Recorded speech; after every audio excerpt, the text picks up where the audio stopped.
Okay, let's get started. Thanks for joining us, everyone, and welcome to today's webinar. My name's Karen Boness. I'm the Marketing Manager here at LiveHire, and I'll be the webinar moderator. Today, we're here to talk about accelerating HR efficiency with technology and really talking about designing and justifying your HR tech stack. So let's get started. First of all, we'll kick off with our acknowledgement of country. We would like to acknowledge the traditional owners of the lands on which we meet today around Australia and the elders past and present. We acknowledge the ongoing connection that Aboriginal people have to this land and recognise Aboriginal people as the original custodians of the land. To help us explore the important topic of building your recruitment tech stack, we have Alastair Schirmer, the General Manager of Technology and Innovation at TQ Solutions. Hi, Al. Hello, great to be here. Welcome. And also my colleague, Andy Whitehead, also from LiveHire. Hi, Andy. Hi, Karen. Hi, Al. And of course, I'm your webinar moderator, here to do all the housekeeping and manage your questions. So let's kick off with a quick bit of housekeeping. First of all, we're recording today's session, and within the next 24 hours, you'll receive a copy of that recording so you can go back to it. We'll also share a copy of our slides in our follow-up email because I'm sure there's so much content in there that everyone's going to be asking for them. At the completion of today's session, you'll be presented with a survey. If you could take time to complete that, we'd really appreciate that. It helps us to improve these sessions. It asks you to rate the session. And also, if you have any ideas for topics or speakers for future events, we want to build events that you want to attend and listen to and that help you. So please share your feedback with us. And then, of course, if you'd like more information about LiveHire or TQ Solutions, there's an option there to tick a box and someone will contact you. Let's look at our next event. We have my favourite employment lawyer, Dean Groundwater, presenting at our next session, which will all be about your employer obligations during the DEI obligations during the recruitment process. That's on the 21st of June at 12:30. So hopefully you'll join us for that one. It's bound to be packed with lots of interesting information, and you'll get a little bit more information on that at the end. And finally, on our housekeeping, just questions. That's how you get the most out of the section. You've got access to Alastair and all of his knowledge around building a tech stack. So please send through your questions and I'll manage them at the end. All you need to do is click on the Q&A button and then send your questions through that way. Depending on if it's an admin type question, I'll answer it. If it's in relation to Al's topic or Andy's topics, I will pass them on to them at the end. And so a quick look at our agenda for today. We're almost done with the housekeeping. I'm going to pass over to Al in a moment, who's going to talk to you about accelerating your HR efficiency with your tech. And then he'll pass it on to Andy, who's going to talk about accelerating efficiency with LiveHire. And then we've got plenty of time at the end for live Q&A. So let me introduce Alastair Schirmer, who's the General Manager, Technology and Innovation of TQ Solution. Alastair leads TQ's HR technology consulting services, advising some of Australia's largest employers on how they can optimise their technology to solve critical issues for businesses today, mainly how to attract and retain talent. Welcome, Al. Thanks for joining us. Thank you very much, Karen. It's great to be here, and hello to everybody who is currently online, and hello to all those people who watch the recording back as well. So allow me just to share my screen and we can get stuck into it. So first of all, thank you, Karen, for going over introduction of myself and my background. I've been in the industry for 20 plus years within the HR technology space, and been TQ Solutions now for the last couple of years. And as Karen mentioned, lead our technology and innovation practice.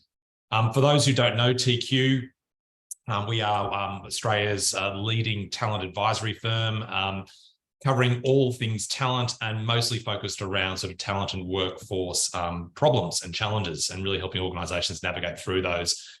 We've got two sides of our business. One side is advisory, and we cover everything from talent strategy, TA and HR operating models, employment brand and EVP strategy, technology strategy around talent tech specifically and selection, and likewise experience design, covering both employee experience and candidate experience. And then we have another side of our business, which is our people solutions practice, which covers TA augmentation and HR augmentation. So think of that as TA resources on demand, likewise leader training and change management, research mapping, technology implementation, optimization as well. And then I'll talk a bit more about sort of some of our analytics and talent maturity capabilities. Just to give you a flavor for who we work with and where we work, we're pretty industry agnostic. And you can see there, we work with a lot of Australia's leading brands across the market as well. So that's TQ in a nutshell. Really pleased to be with you guys today. And as Karen mentioned, if you've got questions as I go through today's presentation, please put them in the chat and then we can address those a little bit later as we go. So the way I like to talk about tech stack and talk about what we're hearing and seeing initially is about focusing at a macro level to begin with, and just start a little bit with what's sort of shaping and influencing some of these trends that we're seeing in market. And I think probably a good acknowledgement is the fact that we're very much in a VUCA world at the moment. If you start to incorporate everything around, whether it be cost of living, thinking about all the pressures that we're feeling and experiencing at home at the moment, and likewise, what's that actually resulting in back in the office and work environment, there is very much a theme, and this is absolutely the case within the TA space, and it's also the case within the HR tech space at the moment as well, is this sense of do more with less. And then couple that with all the other sort of macroeconomic and socioeconomic challenges that are happening both on a global scale and local scale, coupled with post-pandemic mental health challenges that we're all still dealing with as well. And then added to that, you've got all the other different sort of financial and personal pressures that come with it. So we're kind of in this really full-on space at the moment. If we kind of translate that through into, okay, well, that's what's kind of influencing from a global and macroeconomic perspective, what are some of the trends that we're seeing specifically shaping the talent space? And there's probably a sort of 4 key areas here that we want to focus on. I've talked a bit about some of those VUCA-related challenges we're seeing there, but I think it's probably important to acknowledge the fact that there is definitely a lot of uncertainty, but there's also a multi-speed economy, that we're actually dealing with at the moment. Some industry sectors that are actually in a real sort of downsizing mode, others that are just desperately struggling to find skills and find talent at the moment as well. And healthcare is probably a really good example of that. So with that in mind, there is still obviously increased competition for those skills. And then obviously with some of the new migration changes that are coming through as well, we're going to see a really large uplift of international talent coming into the market, which is a good thing to help resolve some of those challenges. Could also present, other challenges as well, but it's good to see there's obviously some flex and movement happening on that side. So that's probably the first major trends we're seeing shaping talent, is this element of uncertainty in businesses at the moment that's being very heavily reflected, particularly around budget decisions. And I'm sure a lot of you are probably seeing and feeling this at the moment. The human deal. So the human deal is a really interesting one. So I think off the back of the last 2 or 3 years, we've seen a real sort of shift around people reassessing what's important in their lives, but in particularly what's important in their jobs and what's important in their work and careers. So there is a real sense around individual drivers. We call this the individual value proposition in a lot of respects. And this is really coming back to what is the organization's purpose and drivers, and why I really want to work there, and how is this going to actually work in tune with the way in which I'm looking to run my world and my life as well. And that's where we're still seeing a lot of businesses struggling with the challenge of hybrid working. You've got a lot of employees wanting to continue to work from home. A lot of businesses wanting to drag and bring people back into the office. So I think this element of flex, and what does that mean and what does it mean for the individual, and how does that translate into the organization pushing that brand at a market, has really been a big evolution and shaping trend as well. And probably the other key areas, look, I think there is a ongoing investment in people and work technology. I think a lot of what's driving that is a sense of experience and a need for uplifting and improving experience. I'll talk a bit more about that as we go through thinking about the HR tech stack and design of that. There is an absolute proliferation and uplift of the AI conversation at the moment. So I was on another panel discussion last week talking about AI and TA, and it is absolutely top of mind for a lot of people in this space. It's not a new conversation, but I think it's been a sort of conversation the last 5 or 6 years, but it's absolutely now becoming part of the more common discussion and common area of focus for many organizations of how to incorporate it, what are the challenges associated with it, what are the risks associated with that as well. So that's definitely something that's really shaping that up. And probably the final area there is really what's the future of your workforce looking like, and what's the makeup of that workforce and approach to market looking like as well. And I think probably what we're seeing across most of our customers is the ones that are really doing incredibly well. They're essentially businesses that are focused on being talent makers, not talent takers. And they're really thinking about how do they develop their internal workforce, the skills, competencies, and capabilities and uplift of that within their business to really extract a lot more potential out of the existing workforce that they've got, and actually start to think about future-proofing the business as well as they go along. So they're probably some of the key trends that we're seeing. And with that, there's a lot of data, that's backing this up. So we recently released earlier this year the findings from 2 years worth of analysis from our talent maturity model, which a number of most of our organizations take, but also is an open source data set that any organization. So I'd encourage anybody on this call, if you're wanting to map and have a sense of the maturity of your organization around both mindset and enablers, then I'd encourage you to go to our website at tqsolutions.com.au, take the survey, and then we'll obviously produce an independent report for you. But the analysis of that survey brought forward a really interesting insight. One, which is that when we first did this, there was a massive gap between enabler and mindset. Mindset just wasn't there. The C-suite wasn't buying into the fact that a lot of these talent challenges were important. That's flipped the other direction. So the C-suite are now absolutely on board, and now essentially saying to the CPOs and the CHROs, okay, this is important. We need to do something about hiring and retaining talent.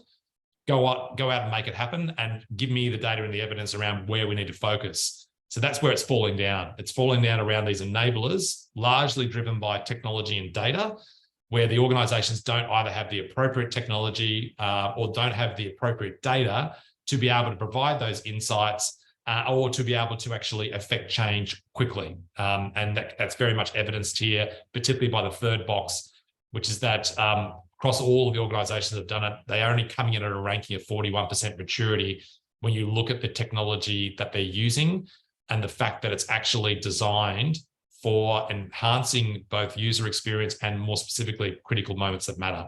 So that's just some interesting insights and data when we think about what's happening at a macro level, what are we seeing in terms of trends shaping the market, and what's the sort of data backing up and supporting that. So, which is a really nice segue into the focus of what I want to talk about today, which is about the HR technology stack. Now, I'm sure I'm not alone. I'm sure a lot of people on this call would probably empathize and understand and actually align with this thinking that when you think about and visualize your technology stack, this image potentially comes to mind. You're essentially dealing with a bunch of different systems capabilities, and you're constantly getting frustrated with the capability that's sitting there in front of you, particularly around the tech. And in an ideal world, you're really looking for more of a symbiotic relationship with your technology, where it's actually making your world easier, more effective, and more efficient. And so therefore, what we tend to see a lot of organizations historically have done is they've gone, okay, great, let's start going and actually adding in lots of different tools, lots of different systems. That's going to actually be lots of point solutions to help us around particular parts of enhancing some of those challenges and experiences. But the reality of that is that the more you add into your technology stack, the more unstable it becomes and the harder it is to manage. So I think the most important thing here is you want to think about is what does the actual design of that solution look like? Now, for those who are interested, on average here in Australia, the average number of just TA-related technologies is around about 20 or so techs that have actually got within their stack. So that's a huge amount of system interaction. And I was on a call earlier with another customer where they were talking about the frustration of just having to constantly go between tab to tab to tab to tab. and the data not really coming back into a place where appropriate and important decisions are made. So that's a real headache and a real frustration for organizations. As a broader FYI, I think the average number of technologies typically in the business is sitting around about 80. So there's a lot of technologies and systems that people are having to navigate and interact with within their broader day-to-day. So when you think about your tech stack, I think the big question you want to start to ask yourself is it actually a discussion around replacing something? Is it a discussion around adopting something that you've got and actually improving that? Are you looking to complement what you've already got, or are you actually looking to augment what you already have? And they're probably some of the high-level questions you want to start to think through. So it's also important to acknowledge the fact that even though I run a tech practice and absolutely love tech, breathe it, sleep with it, love it, it's awesome. The reality is it's actually not the answer. And it's not the silver bullet that everyone thinks it is. So Andy and I have worked together for quite a long time. Andy, he has heard me talk about this many times, which is that there's a number of components to what a success or what a successful technology implementation could look like and how you get the most out of it. You need to start with really getting under the hood of your problems to solve. And you really need to start thinking about those other 4 elements around what are the challenges with the people you've got, and that's the capability of your people, the technology you have, the processes that you've got as well, and also the mindset and the behaviors of the organization more broadly by which to adapt that and adopt the new technology you're looking to incorporate. Importantly, you want to think about the solution design. I'm going to explore that in a bit more detail. Likewise, your touch points of integration. Change is a discussion that does not get discussed enough, in my humble opinion. Typically, it's always an afterthought. You really need to be thinking about that change equation and how the business and stakeholders, particularly interacting with the technology, are brought along that journey. And also the data that you've got currently. So if you're looking to actually bring that across into a system, think about the integrity and the cleanliness of that data and how much value is it going to add at the same time as well. And similarly, what is the vendor bringing to the table from that regard? And ultimately, when you work through those pieces, you're going to get more of an uplift, obviously, in the experience and the results you're after. And to bring this to life a little bit further, if you were to overlay an equation or a formula for what successful adoption should look like, the technology is only 10% of that success equation. You really want to have a heavier focus, and if the business is ready, the mindsets are ready, and the business is ready to adopt change and adopt new tech, then you're already on a winning formula. Same goes if you've got the right people and the right communication and the right skills and capability, and then that your processes have actually been reviewed, from that regard as well. And we do a lot of that work for our customers as well. So if we think about the journey of starting to actually architect what a good HR technology stack could look like, here's a methodology for, and I'm going to unpack this methodology with you all as well, around how you can approach it. So there's 6-7 parts of this journey. I think, business context and maturity and readiness is a really important starting point. Getting clear on the problems to solve, likewise using data and insights, and I'll talk more about that in a second. Getting really clear on the experience that you're trying to design for as well. Not just buying cool new tech, but actually really thinking about the experience you're trying to design for. Definitely get detailed on the functional needs, because that will inform whether a system can generally do what you want it to do, as opposed to assuming that its capability is there. So you really need to kind of go through that exercise. It's a big old market out there, so you need to kind of get close to that market and then really synthesize those findings and then build that into your business case. So let's double click on a lot of these and dive a little bit deeper, and then we'll round out around, how do we work with the C-suite to get this across the line. So first things first, business context and readiness. So I mentioned this at the start. TQ's got a talent maturity model. We've had it in place. We actually developed it originally in partnership with PwC for a project with Australia Post back in 2018. And we're now into the 3rd version or iteration of that. And you can see the different dimensions of what it can actually begin to actually provide you data and insights around. So this is really useful when the C-suite are essentially saying to you, great, I'm fully supportive of that, let's go. I think what you do need to get a better handle on is how ready is the business to actually come on this journey as well. So there's a number of dimensions there for mindset, both from a people and talent strategy, people and talent accountability, and likewise decision-making and planning.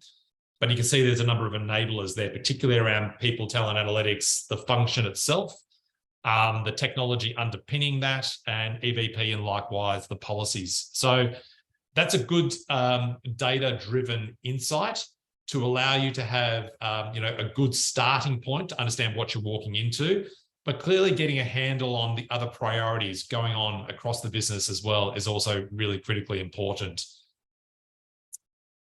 Next stage is kind of getting really clear on the problem. And I'm sure that there's 1,000 problems that you guys are experiencing or that you're trying to solve for as well. There's obviously a few there that I've just got on the screen as just indicators or interesting starting points. We hear these a lot from our customers. That may be anywhere from sort of the DEI challenges you're trying to work through, the integration headaches that you're dealing with. It might just be about the sort of lack of intelligence or lack of capability within the system to give you insights. Then it might be a challenge around the way in which internal mobility is happening and more sort of internal movement. And thereby helping flow through to retention opportunities you're trying to address. Or maybe it's just a genuine candidate experience or employee experience problem you're trying to address as well. Or it straight out could just be there's actually a lack of flexibility or adaptability with the system. And we tend to hear and see that a lot with big enterprise systems when you start thinking of the SuccessFactors, Workdays, Oracles, they're big enterprise, highly configurable systems. But once they're in, they're actually really challenging to actually adapt and have flex within the moment as your business deals with challenges that come at you, from month to month, year to year. The other overlay there is obviously who are you trying to solve those problems for, and what sort of challenges have they actually got as well. So whether it be the candidate, the recruiter, the hiring manager or the HR leader, or even the employees, getting clear on some of their challenges and their problems that they're trying to work through are really, really critical. One little tool that you could probably play with is what's referred to as a value proposition canvas.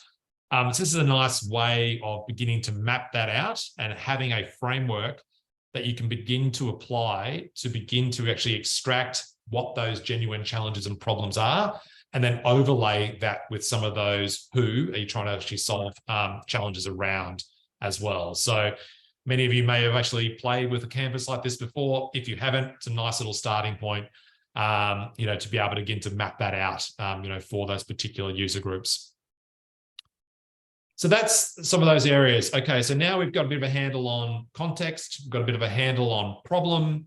I think you want to start to really get into the data. And this is where you want to begin to validate your assumptions. And so many ways and forms which you should start thinking about doing that. That may be around trying to get voice of customer data. So that's surveying. It might be your candidate population, your employee population, likewise your TA population as well. Getting a real handle on what are they hearing, seeing, feeling, experiencing, and the challenges that they're sharing as well. Because that will help actually come back into the final stage, which is really the business case. But having the data there behind that will allow you to refine what you need to go to market for to solve for some of those challenges. So you can intuitively, in your world, have a handle on what you believe those challenges are. But if you're overlaying some of that voice of customer data into it as well, that's going to actually make it a lot more valid and a lot richer in terms of the specifics that you want to focus on, as well. So a lot of customers obviously gathering feedback, have been for many years around NPS data. If you've got it, really rich data source, to sort of feed into some of that voice of customer data. Obviously, voice of customer, if you're going out with the survey, that's going to be point in time, whereas NPS data and any sort of other data you might have been capturing over the journey of how the process has been run and the years in which you've been doing it, I think is really rich additional context there as well. Likewise, obviously, report and enterprise data and obviously what your technology landscape looks like as well. I've seen a number of organizations where the TA function have independently just gone out and bought technology, but not actually engaged with the IT team. And then essentially found that they're actually not allowed to implement it because they haven't actually followed the right process or thought about what the actual integration landscape may need to look like or some of the other technology considerations within that landscape as well. So technology should, the IT team should be a friend. If you're not engaging with them, I would totally encourage you to make sure that you're engaging with them as part of this, part of the journey for sure. And I think also the final point I would make there, if you come back to that earlier slide around, are we replacing, complementing, adopting, augmenting, look at what you've got and just see if there's opportunities to improve what you have, because it may not necessarily be a technology problem. It may actually be a process problem, or maybe actually there's a resistance from the team to actually use it in the way in which it was designed to be used. So I would encourage you to likewise look at what you've got as well. All right, purposeful design. So as I've been working as a consultant the last couple of years down here at TQ, I've had the benefit of seeing many very large and also, complicated technology environments and some very simple, technology environments as well when it comes to HR tech stack. And I think there's some common themes that I'm seeing, and this is what this is all about. So when I speak to a business, I typically get them to think about their data and compliance layer. And that's kind of what I would refer to almost as your foundational layer. In most cases, that's typically going to be your core HRIS and your core ATS. And that's really where a lot of your foundational compliance work really needs to happen. And there's a whole bunch of other systems as well, particularly when you start thinking about contractor and contingent hiring, and other core sort of HR related systems and tools that form that data and compliance layer. Now, there is also enabling tool layer as well, because the reality is that data and compliance layer, those core systems, may not be able to achieve everything you need it to achieve, or may not be able to achieve those things and deliver the experience that you're looking for in the way in which you'd like to achieve that. So good examples of that might be around health and safety, or around time and attendance. Typical areas in TA are clearly going to be things like reference checking, or onboarding, or video interviewing. So they're normally going to be enabling tools you want to integrate and connect into your compliance layer, or your foundational layer. And then where we're seeing extension of these layers is the sense of a skills, intelligence, and experience layer. And that's where we're seeing this augmentation play really begin to start to become a much bigger conversation in the market more broadly.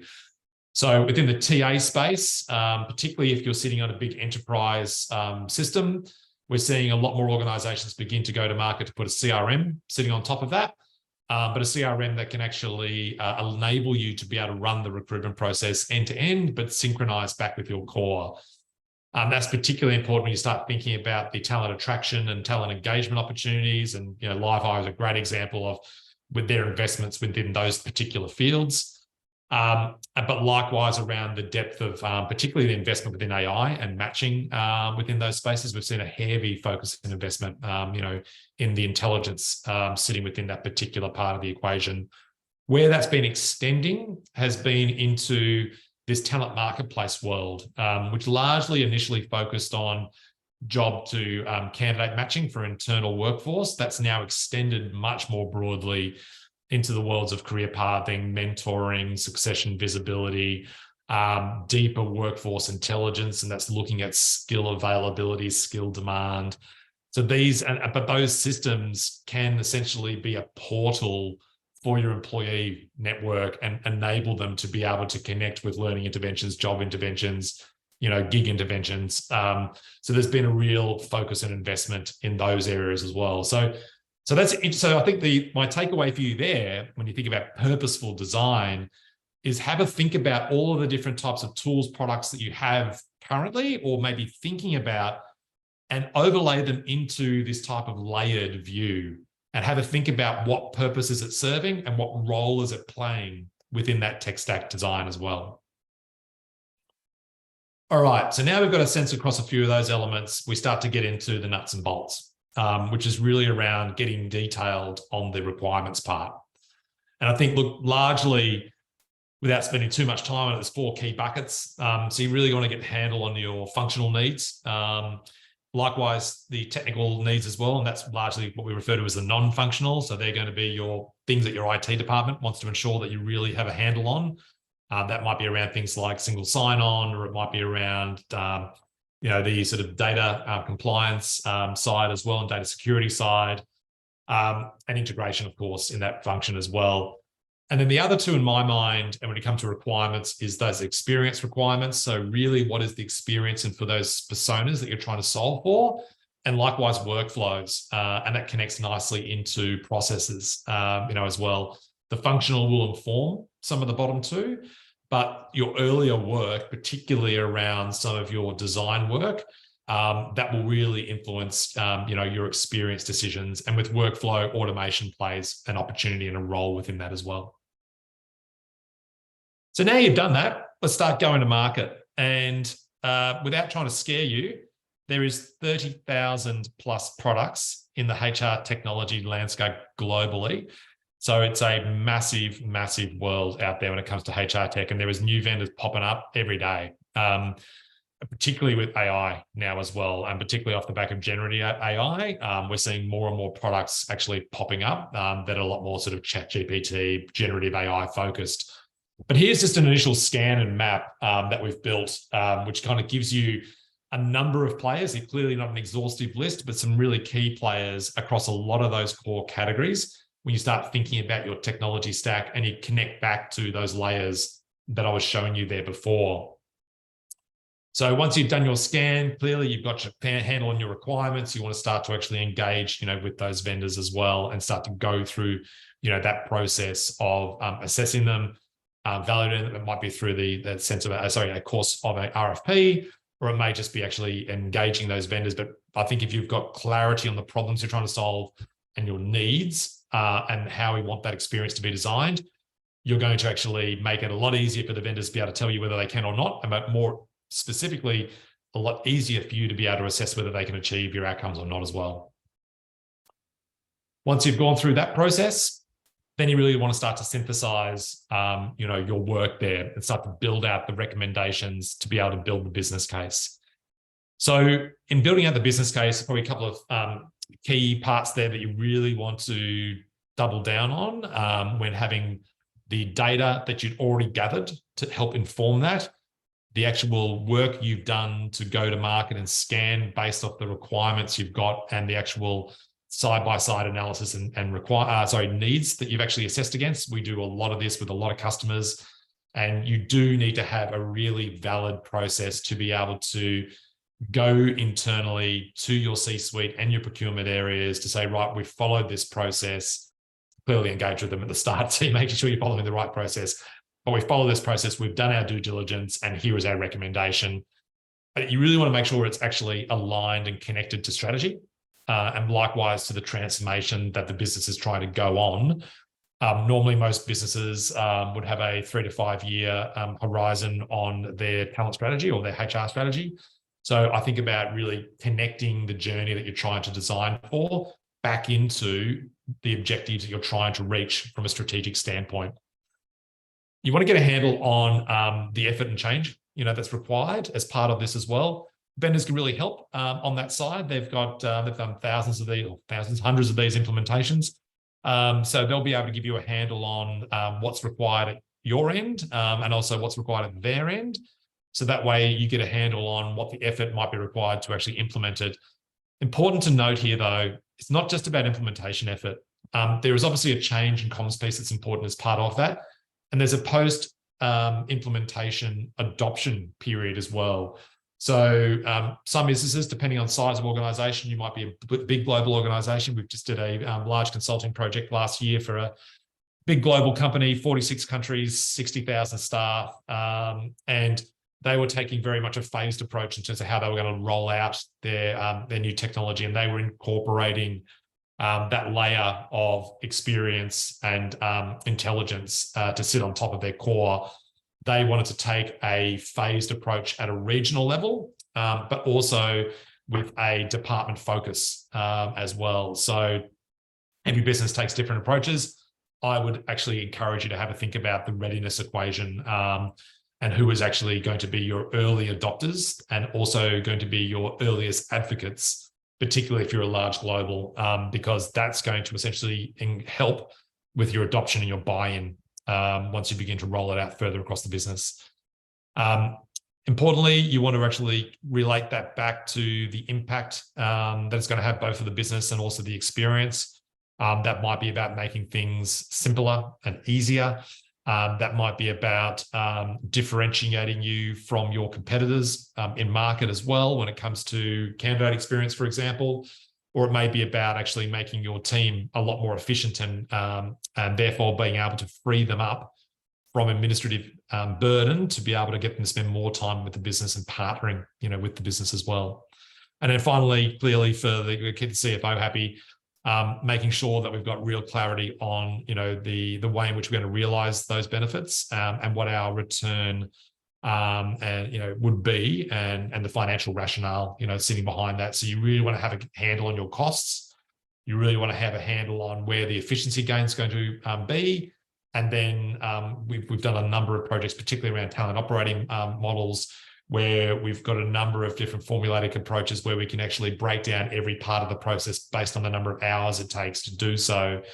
And then if you start overlaying technology in that, what's going to be automated or made more efficient that was otherwise taking X amount of time for a TA professional to actually do.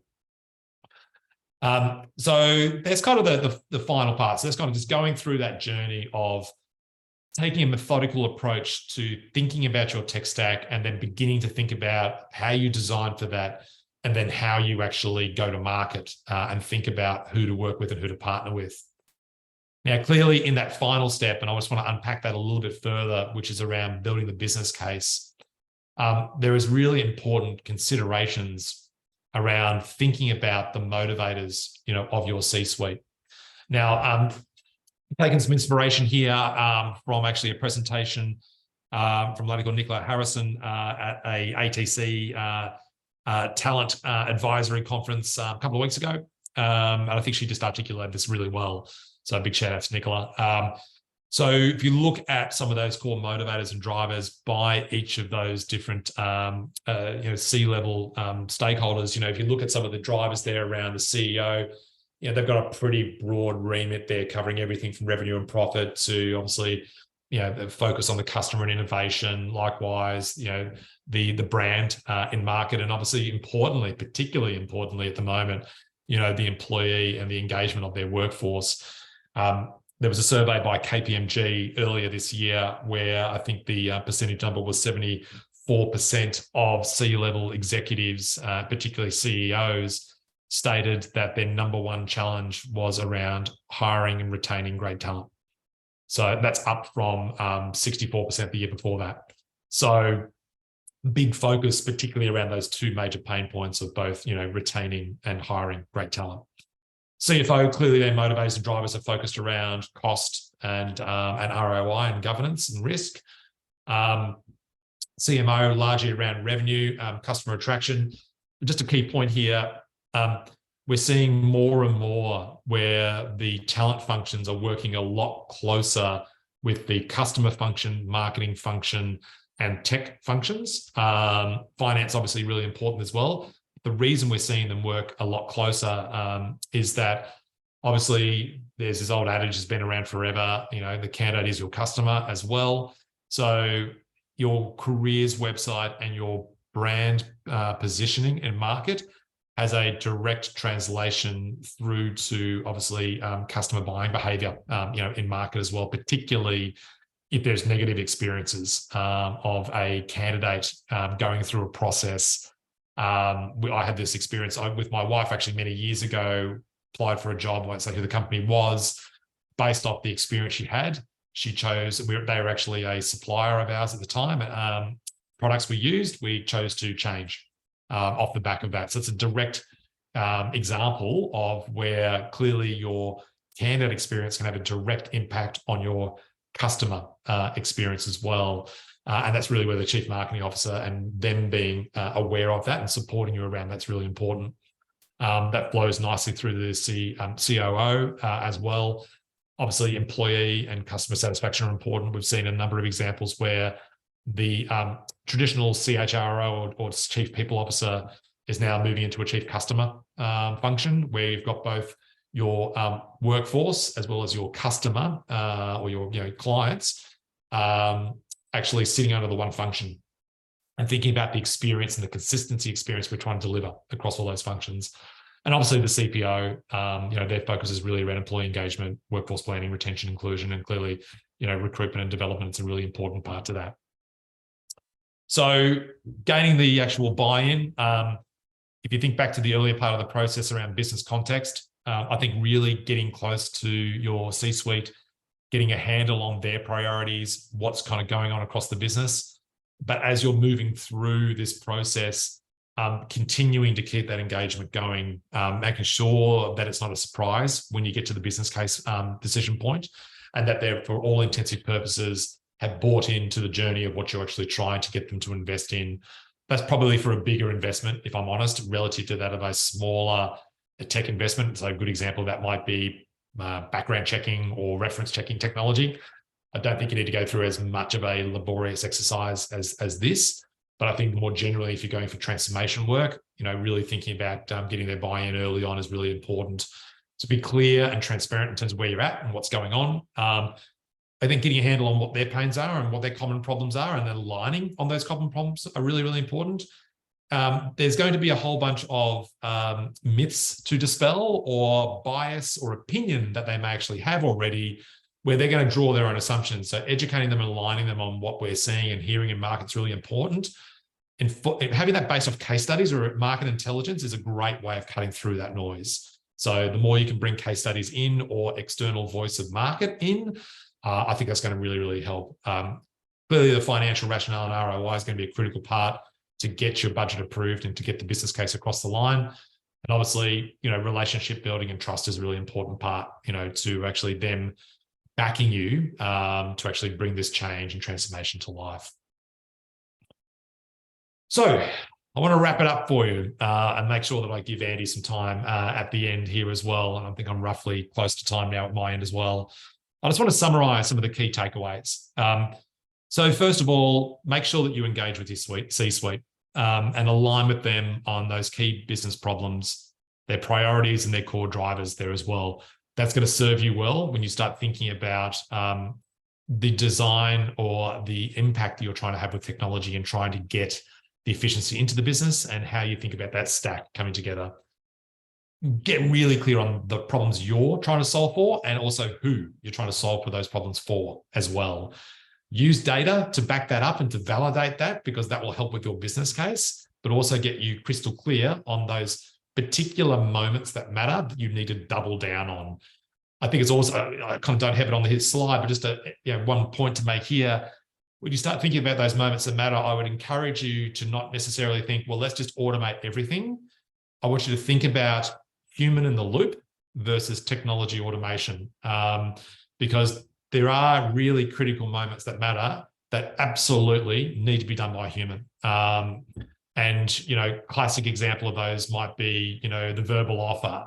That might be about, getting the brief initially from the hiring manager. So the way in which we give feedback to candidates. Identify those key moments that matter, and that's where using the data and those voice of customer surveys is really useful. Be purposeful in your design of your technology stack. Think about those layers. Think about what role the technology is playing, and look at your current vendors and what you've got to play with currently, and what else could they be doing with you as part of that as well. And then when you go to market, if you go into market, be really clear on the requirements and synthesize your findings there. That'll serve you well. It'll serve them well. It's a big market out there, and sometimes be scary to navigate. But there's lots of good people out there and good businesses, like ours, who do a lot of this work day in, day out for our customers. So you don't have to be alone on that journey. So with that in mind, I just want to say thank you. I'm going to stop sharing at my end now, and I'm going to pass it to Andy, who's going to cover off some things at his end, and then I think we've got some time for questions. Thank you, Al. Thank you very much. And I know there's already some questions in the chat, so I'll make sure don't take long. We'll get back to a lot of Q&A with you, Al. But there's no such thing as a free lunch, so I'm here to talk about LiveHire a little bit, because we're hosting this today.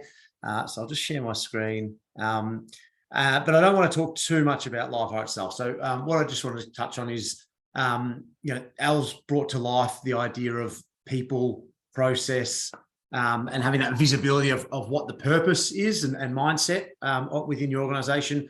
So I want to share a couple of case studies of people who've done this really well. I'm starting with one that is a fellow client with TQ, and I know your team have done some work with them in the past, Al, but now have gone live with LiveHire. Now, this is one of those bigger clients that has that core HR and core ATS, which would be SAP SuccessFactors they use. And they've put LiveHire in as that augmentation layer over the top to help with that intelligent matching piece, the building of a talent community, and the ability to engage with people more directly than they were before. So there's a lot more recruitment agencies, a lot more job board spend that was happening, quite reactive, but they've spent a lot of time on the mindset piece. I had that direct feedback from the team to get the idea of being more proactive around engaging people into the team. And then we're able to launch, and within 9 months, they've saved $4 million in cost savings. So LiveHire being the technology element of that, only a small portion, but having that mindset, having that purpose, having that direction of where they wanted to go is really important as well. On a smaller end of the scale, we also have clients like Perth Airport. Now, they don't have that core HRIS, ATS layer. They use LiveHire as the ATS, as well as that experience layer. So we're able to provide both for them. And in this case, it's a much smaller HR team, a much smaller kind of organization altogether.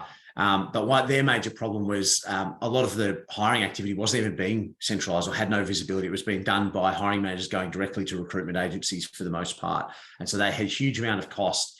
So technology here was able to play a bit more of a role in terms of just giving them that visibility and that centralization of what's going on in the business. And they saw $600,000 plus saving in advertising and recruitment costs in the first 12 months using the platform.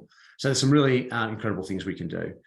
Now, what that typically looks like with LiveHire is that we, like I say, we can act as that experience layer to an applicant tracking system or a core HR information system, or we also run the whole entire process, recruitment through to hire, and soon to be launching an onboarding module as well. But then we typically integrate with a whole bunch of other technologies. So Al mentioned earlier, the average number of tech in Australian TA functions is 20 plus. I think we cover a few of those, so it's slightly less for our clients, but you will see clients integrate things like assessments, background checks, careers site content management systems, so additional tools that can just make that recruitment process more efficient and effective. So what does LiveHire look like? And this is the pitch bit. I promise it won't be long, but we use our client's brand to create a destination for talent, wherever that might be coming from. So your referrals, job boards, any contingent workforce, internal staff, any campaigns you might be running, LiveHire becomes that destination for talent to come to. We then enable, and this really comes after that mindset change happens, but we enable recruitment teams to start to think about hiring needs ahead of when they actually come up, so they can start to curate talent pools and have people ready for the operations when that need arises. And we know that the approach works. Median time to hire is much lower when it's coming from proactive processes, things like your own database, your talent community of engaged candidates, and you need far less people on a short list to make a hire than you do when going through traditional reactive processes, places like your job boards and social media careers website. We have other pieces in the platform to enable efficiency as well. So the ability to send offers directly, or partner with our onboarding providers to deliver that onboarding and hiring process at scale and efficiently. The ability for hiring managers to create job templates in one go rather than having to go through the process every single time speeds up that process as well. And of course, data and insight is really important to understand where those process inefficiencies might be and make those changes. So we capture quite a lot of data, not just on what's happening within the recruitment process, so the clicks that are happening with hiring managers and recruiters, but also on a candidate's profile, on the effectiveness of different sources you're tapping into, and ultimately we want to synthesize that down so you get some insight out of this to continuously improve the way the process flows. We've seen some great results across the client base. So not just from an efficiency perspective, Super Retail Group being a great example of one where automation played a big role in saving days of human effort, but also from a diversity perspective, from a cost perspective. There's lots of ways to drive efficiency, and more than happy to share more of these case studies in detail.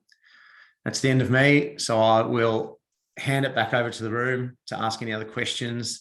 And in fact, Al, I think I'll ask the first one that came from Tamsin here for you. So what would you say is the common strategic direction for small to medium businesses in regard to HR technology? Do you see more of a consolidation of HR tech, so i.e. SAP and Workday, or is there more of that best of breed stream going on with ATS onboarding succession? Yeah, good question. So look, I think it's a little bit dependent on the size of organization. So if you're a super small business, it doesn't make a lot of sense to put in a lot of best of breed solutions, which gets really expensive. So I think sometimes just getting clear on the fact that you just want to have something that's simple and have somewhere to house. But that's more for the smaller end of town. I think you tend to see a lot of businesses that are putting in point solutions and not worried about integration. They're just jumping between platforms. Medium-sized organizations, there has been a directional movement to a lot of those organizations move towards investing and putting in, it might be a Success Factors, or it's it could be a Ceridian, or it could be a Cornerstone, or a Workday, or an Oracle, or whatever it might be. I think what we tend to see time and time again is about 2 years down the path, they kind of very quickly realize that it's actually not stacking up to what they actually need. And I think your example, Serco, Andy, I know it's a lot bigger, was probably a good classic example of that. We had a client recently where it was interesting. They had their CFO had recently acquired a technology. I won't say which one it was, but we were brought in to actually assess whether it was actually going to be the right solution for them for all parts of the equation, from the recruitment part through the onboarding, through the HR management side, performance management, etc. The reality was it was great for all the internal stuff, but really where their biggest problems and issues were all about talent attraction and onboarding as well. So the recommendation for them was to actually put a best of breed in. So I think I would say, Tamsin, I think the key part there is just coming back again to the problem you're trying to solve. The big enterprise solutions won't solve every problem in the best way you're looking to, and more specifically, to create the experience you're after. So I think we're seeing a movement towards more clients going to having done it, but then shifting back towards best of breed. Any other questions, Andy? Not that have come through. If anyone in the room would like to ask anything else, we're here to answer them. Anything you wanted to ask, Andy? Thanks, questions about notice? That's totally fine. Look, I hope that was helpful, and I hope people who came along today, and those once again who watched the recording, just honestly the things I can continue to push and get you to think about is use data to back up decisions, get really crystal on the problems you're trying to solve and the experience you're trying to design for, and then think being purposeful into what it is you're using that technology to solve for as well. I think I've seen organizations using SharePoint to actually try to solve for problems that your recruitment system can already solve for, or your talent marketplace solution may be able to solve for. So I think you tend to find hiring managers sometimes going rogue and doing things themselves and wanting to build things themselves. So I think just once again, get really clear on the problem it's trying to solve and then thinking about how it's going to work. Okay, I just wanted to close us off then. It looks like there's no more questions. Thank you so much for your expertise, Al, and also Andy. Thank you for your time today, and thank you to our wonderful audience. As mentioned in our housekeeping up front, you'll receive a copy of this recording and also a link to our slides. If you'd like more information about LiveHire or TQ Solutions, please tick the box on the survey when you exit, and we'll get someone to contact you straight away. Is that another question that's popped up? No, Craig just saying excellent at the session. Thank you all. Cheers. Thank you, Craig. Yeah. Thanks everybody for your time. And we'll see you at our next event on June 21st, the DEI with our lawyer friends from WMD Law. Thanks so much, everybody. Bye. Thanks, everyone.